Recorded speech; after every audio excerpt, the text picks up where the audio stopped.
ವಿಧಾನಪರಿಷತ್ ಮಹಾಸಭಾ ಚುನಾವಣೆ ಮೈಸೂರು ನಗರ ಘಟಕಕ್ಕೆ ಇದೇ ಮೊದಲನೇ ಬಾರಿಗೆ ಚುನಾವಣೆ ನಡೀತಾ ಇದೆ.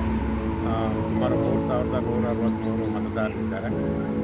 ಅದರಲ್ಲಿ ಈ ಸಲ ಚುನಾವಣೆ ಪ್ರಕ್ರಿಯೆ ನಡೆದಾಗ ಅಧ್ಯಕ್ಷರಿಗೆ 3 ಜನ ಅಭ್ಯರ್ಥಿಗಳಾಗಿದ್ದಾರೆ ಮತ್ತು ನಿರ್ದೇಶಕರಿಗೆ 28 ಜನ ಆಕಾಂಕ್ಷಿಗಳಾಗಿದ್ದಾರೆ. ವಿಶ್ವ ಮಹಾಸಭಾ ಮತ್ತು ಜಿಲ್ಲಾ ಮಹಾಸಭಾ ಚುನಾವಣೆ ನಡೆಸಿದೆ ಅವಿರೋಧವಾಗಿ ಆಯ್ಕೆ ಮಾಡಬೇಕು ಅಂತ ಆದರೆ ಕೆಲವು ಕಾಂಪಿಟೇಷನ್ ಇಟ್ಕೊಂಡಿದ್ದರಿಂದ ಇದು ಚುನಾವಣೆ ನಡೀತಾ ಇದೆ. ನಾಳೆ ಭಾನುವಾರ ಮತದಾನ ನಡೆದಿದೆ. ಹೆಚ್ಚಿನ ಸಂಖ್ಯೆಯಲ್ಲಿ ಮತದಾರರು ಭಾಗವಹಿಸಿದರು. ಈಗ ನೀವು ಅಧ್ಯಕ್ಷ ಸ್ಥಾನಕ್ಕೆ ಈಗ ಮತದಾರರು ನಿಮ್ಮಿಂದ ಏನು ನಿರೀಕ್ಷೆ ಮಾಡಬೇಕಿದೆ ಸರ್? ನಾವು ಈಗಾಗಲೇ ಚುನಾವಣೆ ಪ್ರಣಾಳಿಕೆಯನ್ನು ಬಿಡುಗಡೆ ಮಾಡಿದ್ವಿ. ಆ ಪ್ರಣಾಳಿಕೆಯನ್ನು ಪ್ರತಿಯೊಬ್ಬರ ಮನೆಗೂ ನಾವು ಪೋಸ್ಟ್ ಮಾಡಿದ್ವಿ. ಹಾಗೆ ವಾಟ್ಸಪ್ ಗ್ರೂಪು ಮತ್ತು ಕಮ್ಯುನಿಟಿ ಗ್ರೂಪ್ಗಳಿಗೆಲ್ಲ ನಾವು ಅದನ್ನು ಮೆನ್ಷನ್ ಮಾಡಿದ್ವಿ. ಮೊದಲನೇದಾಗಿ ನಾವು ಈಗ ರಾಜ್ಕುಮಾರ್ ರೋಡಲ್ಲಿ ಬಸಭವನ ನಿರ್ಮಾಣ ಆಗ್ತಾಯಿದೆ. ಅದಕ್ಕೆ ದೇಣಿಗೆ ಸಂಗ್ರಹಿಸಿ ಅದನ್ನು ಪೂರ್ತಿ ಕಂಪ್ಲೀಟ್ ಮಾಡಬೇಕು ಅಂತ ಒಂದು ಯೋಜನೆ ಮಾಡಿದ್ವಿ. ಆಮೇಲೆ ನಮ್ಮ ನಡಿಗೆ ಸದಸ್ಯತ್ವದ ಕಡೆಗೆ ಅಂತ ಒಂದು ಅಭಿಯಾನ ಸ್ಟಾರ್ಟ್ ಮಾಡ್ತೀವಿ. ಮೈಸೂರು ನಗರದಲ್ಲಿ 3-4 ಕಾನ್ಸ್ಟಿಟ್ಯೂನ್ಸಿಯಿಂದ ಸುಮಾರು 1.25 ಲಕ್ಷ ವೀರಶೈವ ಲಿಂಗಾಯತ ಜನಸಂಖ್ಯೆ ಇದೆ. ಅದನ್ನು ಜನಸಂಖ್ಯೆ ಪ್ರತಿ ಕುಟುಂಬಕ್ಕೂ ಒಬ್ಬರು ಸದಸ್ಯರಾಗಿರಬೇಕು ಅನ್ನೋ ಒಂದು ಉದ್ದೇಶದಿಂದ ಆ ಕಾರ್ಯಕ್ರಮ ಹಮ್ಮಿಕೊಂಡಿದ್ವಿ. ರೆಗ್ಯುಲರಾಗಿ ಏನು ನಾವು ಪ್ರತಿಭಾ ಪುರಸ್ಕಾರ ಮಾಡ್ತೀವಿ. ಆಮೇಲೆ ಮೈಸೂರು ನಗರದಲ್ಲಿ ಒಂದು ಪ್ರತ್ಯೇಕವಾದ ಪ್ರತಿಭಾವಂತ ಮತ್ತು ಗ್ರಾಮೀಣ ವಿದ್ಯಾರ್ಥಿಗಳು ಬರುವಂಥವ್ರಿಗೆ ಒಂದು ಸ್ಕಾಲರ್ಶಿಪ್ಪು ರಿಸರ್ವ್ ಫಂಡ್ ಮಾಡಬೇಕು ಅಂತ ಅದನ್ನು ಯೋಜನೆ ಹಮ್ಮಿಕೊಂಡಿದ್ದೀವಿ ಸರ್.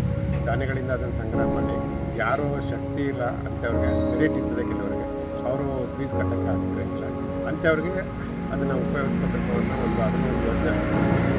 ಆಮೇಲೆ ಕೆಲವು ಸ್ಕಿಲ್ಸ್ ಮತ್ತು ಟ್ರೈನಿಂಗು ಅದೆಲ್ಲ ಮಾಡಬೇಕು ಅಂತ ಅದೊಂದು ಕಾರ್ಯಕ್ರಮ ನಾವು ಕೊಡ್ತೀವಿ.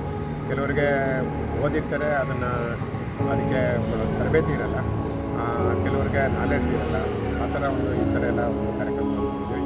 ಆಮೇಲೆ ಈಗ ನಿಮ್ಗೆ ಗೊತ್ತಿದೆ ವೀರಶೈವ ಲಿಂಗಾಯತ ಅಭಿವೃದ್ಧಿ ನಿಗಮ ಬೇರೆ ಆಗಿದೆ. ಸುಮಾರು ಯಡಿಯೂರಪ್ಪನವರು ಸ್ಟಾರ್ಟ್ ಮಾಡಿದ್ರು. ಆಮೇಲೆ ಸಿದ್ದರಾಮಯ್ಯ ಸಹ ಬಂದುಕೊಟ್ಟಿದ್ದಾರೆ. ಕಾಶಪ್ಪನವರು ಒಳ್ಳೆ ಅದ್ಭುತವಾಗಿ ಅದನ್ನು ಮಾಡ್ತಾರೆ. ಅಲ್ಲಿಗೆ ಹಲವಾರು ಯೋಜನೆಗಳಿದೆ, ಸಮುದಾಯಕ್ಕೆ ಹಲವಾರು ಯೋಜನೆಗಳಿದೆ. ಆ ಯೋಜನೆಗಳನ್ನು ನಾವು ಜನರಿಗೆ ತಿಳಿಸ್ಬೇಕು, ಅದರಿಂದ ಉಪಯೋಗ ಪಡ್ಕೋಬೇಕು. ಕೆಲವರು ಯಾರೂ ಹೋಗೋದೇ ಇಲ್ಲ, ಕೆಲವರು ಹೋಗೋದಿಲ್ಲ. ಎಲ್ಲೋ ಬ್ಯಾಂಕಲ್ಲಿ ಸಣ್ಣ ಪುಟ್ಟ ಮೈಕ್ರೋ ಫೈನಾನ್ಸಲ್ಲಿ ಸಾಲ ಮಾಡಿ ಅದನ್ನು ಅವರು ಬಡ್ಡಿ ಕಟ್ಟೋಕ್ಕಾಗದೆ ತುಂಬ ಕಷ್ಟಪಡೋದನ್ನು ಮೇಡಮ್. ಹಾಗಾಗಿ ನಾವು ಅದನ್ನು ಕೂಡ ಜನಗಳಿಗೆ ಮನವರಿಕೆ ಮಾಡುವಂಥ ಕೆಲಸ ಮಾಡ್ತೀವಿ.